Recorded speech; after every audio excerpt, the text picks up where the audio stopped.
বাঙালির প্রিয় ইলিশ মাছের সর্ষে ইলিশ, চিংড়ি মাছের পাতুরি কিংবা ভাপা, আবার কখনো পাবদা মাছের অনুষ্ঠান বাড়ির স্বাদে সর্ষে পাবদা, আবার কখনো ঘরোয়া রান্না চচ্চড়ি কিংবা মাছের ঝোল, আবার স্বাদ বদল করতে নিরামিষ ভাপা কিংবা পুঁই শাকের চচ্চড়ি বাটা মাছের ঝাল। এই সমস্ত পদগুলো গরম ভাতের সাথে যেন স্বর্গীয় তৃপ্তি। আর এই স্বাদের আসল চাবিকাঠি হলো পারফেক্ট সর্ষে বাটা। সর্ষে বাটা ছাড়া এই রান্নাগুলো ভাবাই যায় না। কিন্তু আপনিও কি সর্ষে তেতো হয়ে যাওয়ার ভয়ে রান্নায় দিতে ভয় পান? আপনি যত রকমের টিপস বা ট্রিক্স ফলো করছেন তাতেও কিন্তু সর্ষে বাটা পারফেক্ট হচ্ছে না, তাতে আপনার রান্নার স্বাদ ফিকে হয়ে যাচ্ছে। এই সমস্ত সমস্যার সমাধান আজকের ভিডিওতেই পেয়ে যাবেন। পুরোনো দিনে শিলনোড়া দিয়ে কিংবা আধুনিক যুগে মিক্সার গ্রাইন্ডার জার দিয়ে কিভাবে সর্ষে বাটলে সর্ষের ঝাঁঝ বজায় রেখে কিভাবে তেতো দূর করবেন, আজকের এই ভিডিওতে আমি দেখাবো কিছু গোপন টিপস। আর এর সাথে পাবেন বোনাস টিপস। সর্ষে একবার বেটে বেশ কয়েকদিন স্টোর করে রাখবেন আর টাটকা তাজা একেবারে ফ্লেভার পেয়ে যাবেন। তাই সকল দর্শক বন্ধুদের কাছে অনুরোধ রইল ভিডিওটি স্কিপ না করে সম্পূর্ণ দেখার জন্য। নমস্কার বন্ধুরা, ইজি কুক চ্যানেলে আপনাদের সবাইকে স্বাগত জানাই। চলুন শুরু করছি। পারফেক্ট সর্ষে বাটা বানানোর জন্য, অর্থাৎ যেটা ঝাঁঝালো হবে তেতো কম হবে, তার জন্য আমি এখানে দু রকমের সর্ষে নিয়ে নিয়েছি। সর্ষে বাটার প্রথম টিপস বলি, দু রকমের সর্ষে একসাথে বাটবেন, তাহলে তেতো হবে না। এবারে আমরা ছোট যে মিক্সির জার হয় সেটা নিয়ে নেব। তার মধ্যে দিয়ে দিলাম প্রথমেই কালো সর্ষে আর দিয়ে দেবো হলুদ সর্ষে। আমি এখানে সমপরিমাণ নিয়েছি, আপনারা কিন্তু অবশ্যই দু রকমই সর্ষে নেওয়ার চেষ্টা করবেন। এবারে কাঁচা লঙ্কা দিয়ে দিলাম তিনটে, এগুলো একটু ঝাল কম তাই তিনটে দিয়েছি। মোটামুটি কাঁচা লঙ্কা দেবেন, তারপরে অল্প একটুখানি নুন দেবেন আর সামান্য একটুখানি হলুদ গুঁড়ো দেবেন। এই সমস্ত উপকরণ একসাথেই আগে পিষে নেবেন। দেখুন ঠিক এইভাবেই গুঁড়ো করে নেবেন। এবারে অল্প অল্প জল দিয়ে, একেবারে বেশি জল দেবেন না কিন্তু, অল্প জল দিয়ে এইভাবে আবারও একটু মিক্সির জারটা ঘুরিয়ে নেবেন। আবারও একটু সামান্য জল দিয়ে আবারও ঢাকা চাপা দিয়ে আবারও ঘুরিয়ে নেবেন।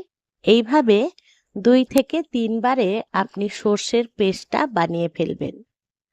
আর আপনি যদি শিলনোড়ায় বাটেন তাহলে অবশ্যই সর্ষেগুলোকে আগে থেকে ভিজিয়ে রেখে দেবেন প্রায় 10 থেকে 15 মিনিটের মতন। তারপরে এই সমস্ত উপকরণ দিয়ে বাটবেন, তাহলে সর্ষেটা একেবারেই তেতো হবে না।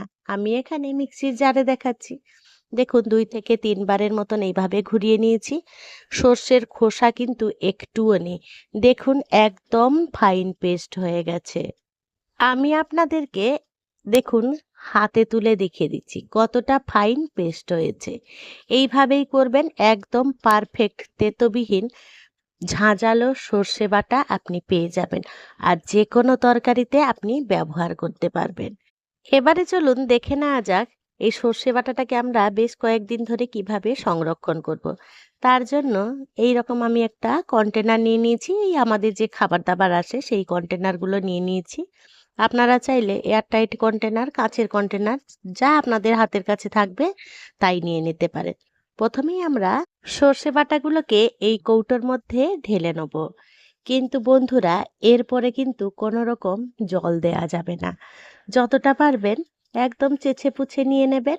আর যদি বাকি থাকে তাহলে ধুয়ে মুছে তরকারিতে দিয়ে দিতে পারেন।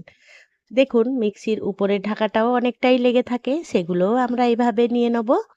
তবে সংরক্ষণের ক্ষেত্রে আর কিন্তু কোনো রকম জল ব্যবহার করতে পারবেন না, এটা কিন্তু মাথায় রাখবেন।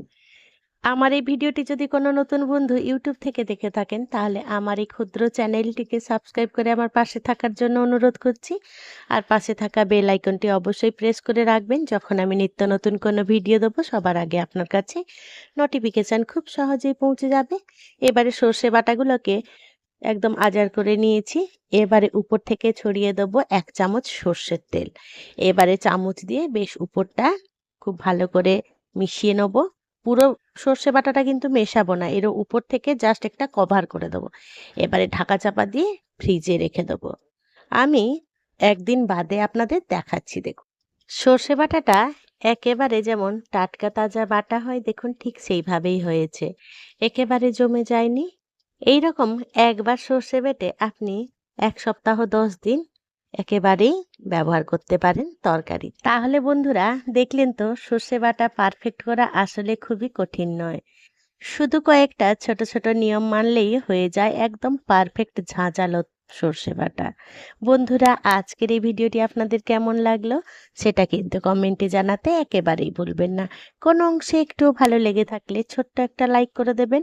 আপনাদের এই ছোট্ট, ছোট্ট লাইক আমাকে অনেক ইন্সপায়ার করে নিত্য নতুন রেসিপি কিংবা এরকম কুকিং টিপস বানানোর জন্য। আর খুব বেশি ভালো লেগে থাকলে বন্ধু-বান্ধব কিংবা প্রিয়জনদের সাথে শেয়ার করে অথবা নিজের টাইমলাইনে সেভ করে রেখে দিতে পারেন।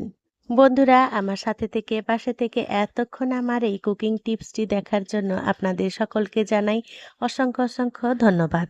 আপনারা ভালো থাকবেন, সুস্থ থাকবেন। দেখা হবে পরের কোনো নিত্য নতুন এইরকম সুন্দর সুন্দর ভিডিও বা রেসিপিতে।